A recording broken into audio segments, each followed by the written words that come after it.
Debbie Vinnick, and this is my book, Learn to Play the 22-String Harp for Harp Strung from G to G. In it, you're going to learn how to read notes, place your hands properly on the strings, and put it all together to start playing some songs. Now, I'm going to go through the first part of the book just to get you started. If you turn to page 3, you'll see all the notes on your harp. And you'll learn these little by little, but you'll see that the first note is G, and then the very last note way up here is high G. Next are the parts of the harp. Up here are your tuning pins, and beneath them are your bridge pins. And you'll see that the string lies flat in a little notch to the left of the bridge pin. Here is your neck or your harmonic curve, the shoulder, soundboard, and sound box. On page 4, we have the parts of a measure. So the first symbol that you see in the top measure is the treble clef. Treble clef is the staff that is played above middle C. The notes are above middle C, played with your right hand. After that is the key signature, and you'll notice that there's nothing in the key signature. Sometimes you'll see sharps or flats here. Sharps and flats are basically the black keys on a piano. When there are no sharps or flats in a key signature, that means you're in the key of C major. This book is written in C major so that it can be used by every harpist. Next is the time signature. The top number tells you how many beats are in each measure, and the bottom number tells you what kind of note gets one beat. A 4 on the bottom represents a quarter note, so the quarter note gets one beat, and you'll learn more about quarter notes in a little bit. Then you have the measure line or bar line that separates the measures, and a thick bar line represents the end of a piece. The staff are the 5 lines and 4 spaces that the notes are written on. And then if you swing back over to the left, you have bass clef, which is played with your left hand, and those are all the notes below middle C. And then you have the grand staff, which are both staves together. Now page 5 teaches you how to tune your harp. Tuning your harp takes some time to learn and some patience. So I'll help you get started. Your harp came with this tuning wrench, and we'll start with the lowest G. You want to gently put the tuning wrench on the tuning pin. It should fit right in, and you don't want to force it, just gently wiggle it on. I suggest using a tuner like this. This is a little Korg tuner. They're available really everywhere. And if you see, there's an arrow, and if the note, and it's probably moving with my voice, if a note is too flat or low, the arrow will swing to the left. If it's too sharp or high, it will swing to the right. So you want to tune the pin until the arrow is in the middle. So let's do a little tuning. So I'm gonna, don't do anything yet. All right, so I just tuned my G a little too low. It's too flat. So it's actually showing F sharp on my tuner here. So F is below G. So we want to get it up to G. So if it's too flat, I need to gently put my tuning wrench on the pin and gently keep plucking and turn it clockwise to tighten the string, and keep watching my tuner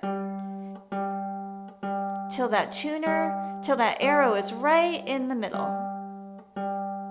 Okay, now that's in tune. Now what if my string is too sharp? Oh, that's way too sharp. That's showing G sharp.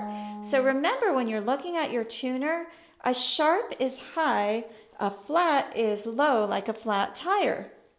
So I don't want it to show G sharp. I want it to show just plain old G. So now I've got to loosen the string, and I'm going to turn it counterclockwise.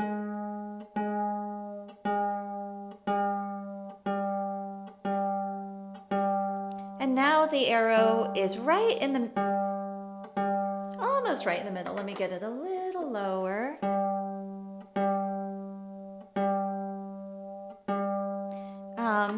And now it's in tune. So just take your time with tuning, and it's very important to keep plucking the string so the tuner hears it.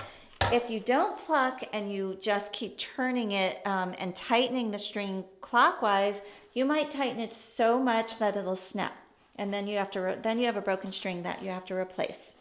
Now, why isn't middle C in the middle? Your harp, being smaller, ends on G below middle C. A full-size harp has many more strings in the lower register, so middle C would be in the middle. So middle C is your fourth string up on the harp.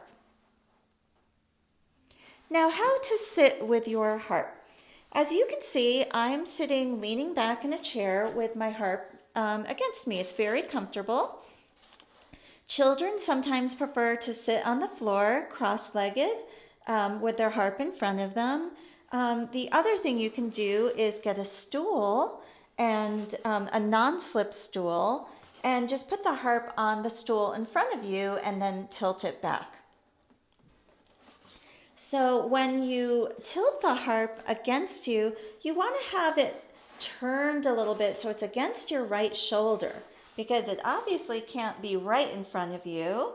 And you don't want to lean to the left to try to see the strings, because you're going to hurt your back. So you want to sit comfortably straight against your chair and turn the harp so it's at an angle and leaning against your right shoulder. Now hand position. Hand position takes time. So we're going to learn our hand position away from the harp first. Now, as you continue your harp studies, you're going to hear thumbs up a lot.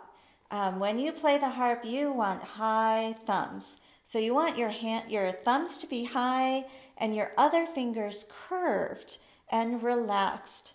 My elbows are out at about a 45-degree angle. They don't have to be straight out, but you don't want them down at your sides. They should really be out about here. That's very comfortable.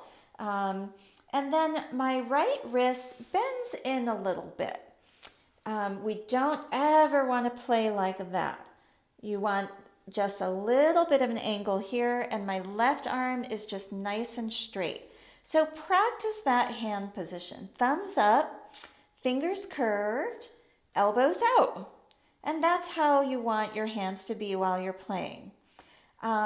So we're going to start learning to play with our second finger, which is our index finger here. That's our second finger. I like to have my students curve their other fingers in a little bit at this last joint. This last joint here is called your dip joint. It stands for a long name. This is your dip joint. So you want to just curve your fingers at your last joint here, your dip joint, and have your second finger out past it a little bit. But your other fingers are all going to support your second finger. So just try doing that. You're going to have your fingers out, and then you're going to bring your fingers all the way in. Okay, so now let's pluck a string. We're going to start with middle C. And I have my good hand position here. My thumb is up, even though I'm not playing anything, because I want an open hand. And everything, probably the most important thing, is to have a relaxed hand. So I'm putting my second finger on the string right in the padded part of my finger. My thumb is up, my other fingers are out curved, and I'm going to play and close my hand. And see where my thumb is? It landed over just a little past my middle knuckle. Let's do that again.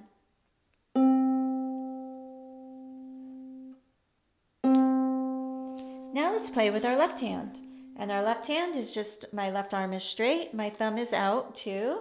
And I'm just going to play and bring my fingers into my hand. Open my thumb too, and then close my hand. Great. Okay, now we're on page 7. Let's talk about the musical alphabet. The musical alphabet has 7 letters, and it goes A, B, C, D, E, F, G, and then repeats. Your harp begins on G, which is the lowest and longest string, so it goes G, A, B, C, D, E, F, G. So practice doing that. Go all the way from the bottom G all the way up to your top G, and you can change hands. Now on every harp, red strings are C's and blue strings are F's. And then the other strings or the strings are all the notes in the middle. So as it's written in the book, practice playing each of these notes to familiarize yourself with the names of the strings. Reading the notes on the staff in treble clef. So the staff has 5 lines and 4 spaces, and they are numbered from the bottom. So the first line, number 1, is actually the bottom line, and the top line, number 5, is the top one. So they begin, number 1 begins on the bottom. And same with the spaces. The first space is the bottom space. The last space, number 4, is the top space. Notes on lines can be learned with the sentence, every good boy does fine. So if you look at the treble clef, it says E. The first note on the first line is E. Then the second line is G. Third line is B. Fourth line is D. Top line is F. Notes on spaces spell the word face. F-A-C-E. Let's go to the next page, page 8, and learn notes C, D, E, F, G in treble clef.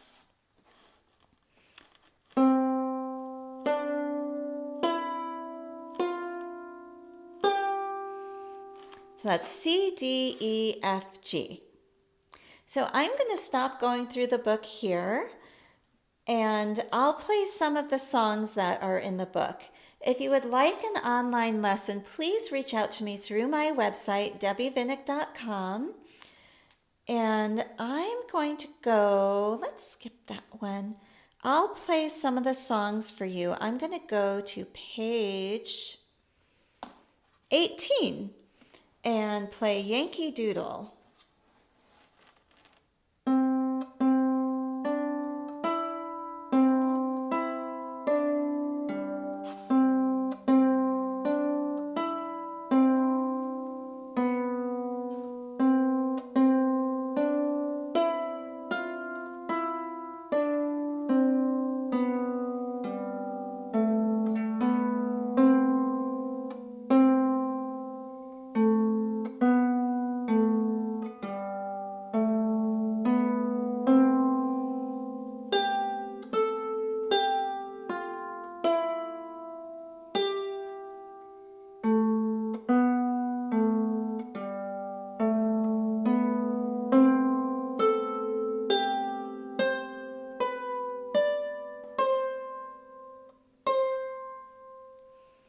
Okay, so I hope this has been a helpful introduction to my book. Please reach out to me with any questions you might have, and I really wish you a lot of luck on your harp journey. I hope you enjoy playing this magical instrument. Thank you.